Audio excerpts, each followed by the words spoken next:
Hi, ഇന്ന് നമുക്കൊരു rice recipe നോക്കാം. അതിനായിട്ട് പാനിൽ എണ്ണ അല്ലെങ്കിൽ നെയ്യ് ഒഴിച്ചതിന് ശേഷം ഇഞ്ചി, പച്ചമുളക്, വെളുത്തുള്ളി, കുറച്ച് തേങ്ങ, തക്കാളി, പെരും ജീരകം, മല്ലിയില, പുതിനയില, ഇച്ചിരി നട്ട്സ് ഉണ്ടെങ്കിൽ അതും കൂടി ഇട്ട് നന്നായി വഴറ്റിയതിന് ശേഷം ചൂടാറിയിട്ട് അരച്ചെടുത്ത് മാറ്റി വെക്കുക.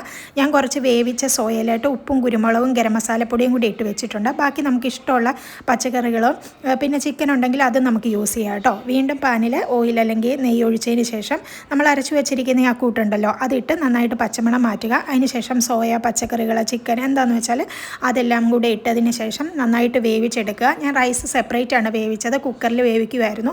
ഒരു ഇച്ചിരി ഗരം മസാലപ്പൊടി ഇട്ടാണ് അത് വേവിച്ചെടുത്ത് വെച്ചത്. ഹോൾ സ്പൈസ് ഉണ്ടെങ്കിൽ അതിടാം. ഞാൻ മൈൽഡായിട്ടാണ് മസാല യൂസ് ചെയ്യുന്നത്, അതുകൊണ്ടാണ് കേട്ടോ.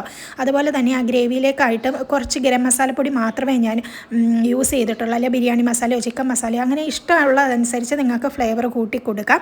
അതിനുശേഷം ഈ വേവിച്ച് വെച്ചിരിക്കുന്ന റൈസും കൂടെ ഇട്ട് നന്നായിട്ട് കൂട്ടി യോജിപ്പിച്ചതിന് ശേഷം ഇച്ചിരി മല്ലിയിലയും കൂടെ ഇട്ട് നമുക്ക് എടുത്തു കഴിഞ്ഞാൽ അടിപൊളി റൈസ് റെഡി.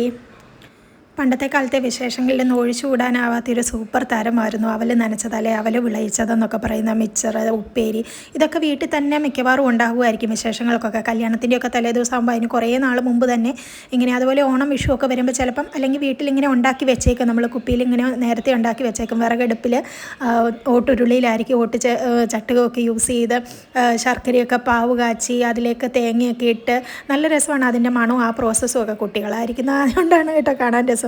ചെയ്യുന്നവർക്ക് അത്ര സുഖമൊന്നും ഇല്ലെങ്കിലും നമ്മൾ കണ്ട് വളർന്ന കാര്യങ്ങൾ, അതായത് ഒരു സാധനം ഉണ്ടാക്കുന്നത് നമ്മൾ കണ്ട് അത് അറിഞ്ഞ് അതിൻ്റെ മണവും അതുണ്ടാക്കുന്ന ആ രീതി, നമ്മൾ കുഞ്ഞായിരിക്കുമ്പോൾ മുത്തശ്ശനോ മുത്തശ്ശി അല്ലെങ്കിൽ അമ്മ അവരൊക്കെ ആ കാര്യങ്ങളൊക്കെ പറഞ്ഞു തന്ന് അതൊക്കെ കേട്ട് കഴിച്ചത് നമ്മുടെ മനസ്സിലിങ്ങനെ പതിഞ്ഞ് കിടക്കും അല്ലേ. നമ്മൾ പെട്ടെന്ന് പൈസ കൊടുത്ത് വാങ്ങിക്കുന്ന ഒരു സാധനങ്ങളോട് ഫീലിംഗ് ഉള്ളതിനേക്കാൾ കൂടുതൽ നമ്മളിങ്ങനെ കണ്ട് വളർന്ന കാര്യങ്ങളോടായിരിക്കും ആ ഫീലിങ്സ് കൂടുതലുണ്ടാകുക. അപ്പോൾ അതൊക്കെ കാണുമ്പോൾ തന്നെ നമുക്കൊരു എന്താ പറയുന്നത്, ആ ഒരു ബാല്യകാലവും ആ ഒരു ഓർമ്മകളും ഒക്കെ ഭയങ്കരമായിട്ട് മനസ്സിലിങ്ങനെ കിടക്കുന്നത്. ഇന്നത്തെ കുട്ടികളും പണ്ടത്തെ കുട്ടികളും തമ്മിലുള്ള വ്യത്യാസം അത് തന്നെയാണ് കേട്ടോ.